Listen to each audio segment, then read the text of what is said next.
Bapa, Putra, dan Roh Kudus. Amin. Allah yang penuh kasih, kami mengucap syukur dan terima kasih bahwa Yesus mengajak kami untuk menjadi saudara, menjadi ibu bagi banyak orang. Yang menjadi saudara dan ibumu Yesus, kalau kami melaksanakan kehendak Bapa. Bantu kami supaya kami mendengarkan sabdamu, supaya kami menjalankan sabdamu dan mewujudkan cinta kasih dan kerajaan Allah di dunia ini. Terpujilah namamu kini dan sepanjang segala masa. Amin. Para saudara-saudariku terkasih dalam Kristus, hari ini sesuatu yang mengagumkan menurut saya adalah Yesus mengubah cara pandang mindset banyak orang. Ketika Yesus mengajar dan begitu banyak orang terpesona dan kagum akan dirinya, seorang ibu berteriak, "Berbahagialah ibu yang mengandung Yesus, mengandung engkau." Tapi Yesus mengatakan, "Ibuku, saudara-saudaraku adalah orang yang mendengarkan sabda, menjalankannya, menjalankan kehendak Allah." Tidak berarti sabda Yesus, kata-kata Yesus ini meniadakan pentingnya seorang ibu kita. Kita tahu betapa berjuangnya ibu kita memelihara kita, mendidik kita, mendampingi kita, dan memberikan segala-galanya untuk hidup kita. Dan itulah yang telah dilakukan oleh Bunda Maria kepada Yesus. Jadi Bunda Maria satu-satunya yang menjadi fokus kita adalah Yesus. Dan itulah berarti Bunda Maria bukan hanya sebagai ibu, sebagai bunda bagi Yesus, tapi juga sebagai murid dari Yesus. Boleh jujur kalau mau dikatakan bahwa Bunda Maria juga belajar dari Yesus.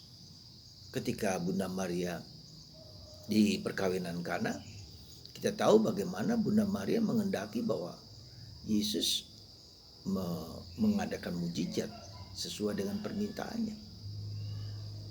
Tapi Bunda Maria diajar oleh Yesus juga bahwa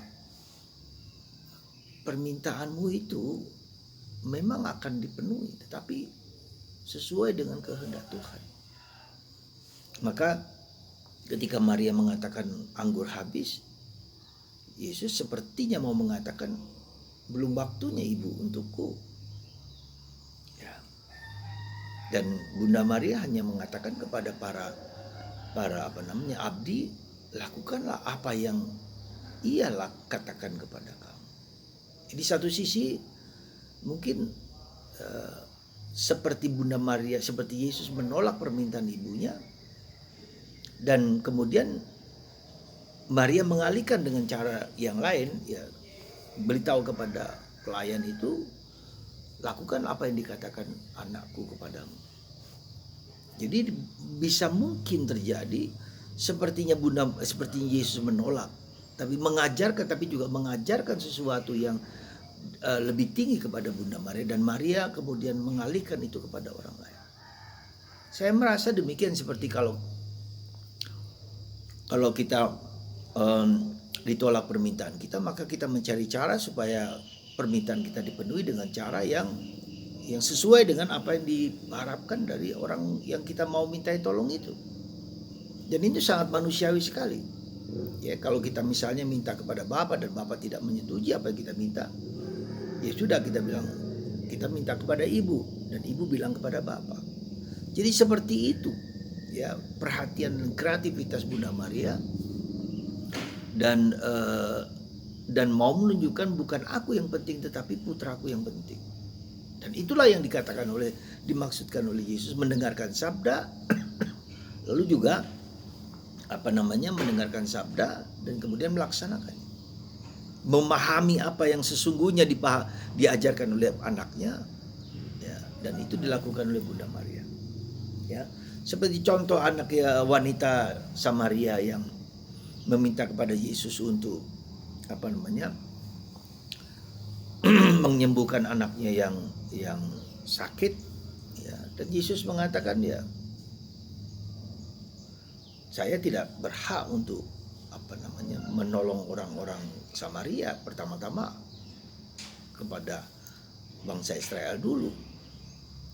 Ya, seperti anjing, ya, tidak seperti anjing, katakanlah seperti itu. Anak harus makan makanan roti dulu. Ya, tapi wanita itu pintar. Roti itu ada remah-remahnya jatuh ke bawah dan anjing akan memakan remah-remah itu. Lalu Yesus mengatakan iman orang ini luar biasa. Dan itulah yang dilakukan oleh Bunda Maria. Ketika Bunda Maria seolah-olah ditolak oleh Yesus untuk melakukan mujizat, maka dia mengatakan kepada para pelayan itu, ya, lakukanlah apa yang diminta oleh putraku. Jadi saudaraku terkasih dalam Kristus, kita memang mempunyai tujuan untuk hanya kepada Yesus.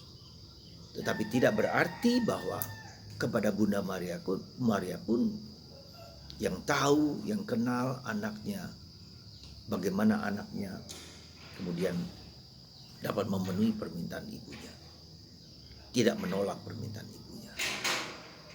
Saudaraku terkasih dalam Kristus, semoga hari ini, setiap hari Sabtu, dalam tradisi Karmel kami merayakan doa devosi kepada Maria Bunda Karmel. Dan Maria Bunda Karmel adalah Maria Yesus yang sungguh berasal dari tanah suci, Holy Land. Dan Maria Bunda Karmel lah yang bagi Karmel menjadi ibu kami, ibu Yesus, ya, Kristus, dan anaknya dari tanah suci. Semoga lewat Bunda Maria kita selalu dapat mengikuti Yesus dengan hati yang tulus, dengan hati yang cerdik, dengan hati yang penuh keyakinan bahwa Tuhan Yesus tidak akan mengabaikan kita. Semoga cinta Allah kepada kita sungguh nyata ketika Bunda Maria sungguh-sungguh mengikuti Yesus sebagai gurunya juga. Ya, Bunda Maria belajar banyak dari Yesus dan belajar sebagai murid, dan kita juga adalah murid Yesus yang kreatif, yang teguh, yang kuat. Tuhan memberkati Anda semua dan memberkati kita supaya kita semakin kuat dalam menghayati cinta Tuhan dalam diri kita. Berkat Tuhan atas kita semua dalam nama Bapa dan Putra dan Roh Kudus. Amin.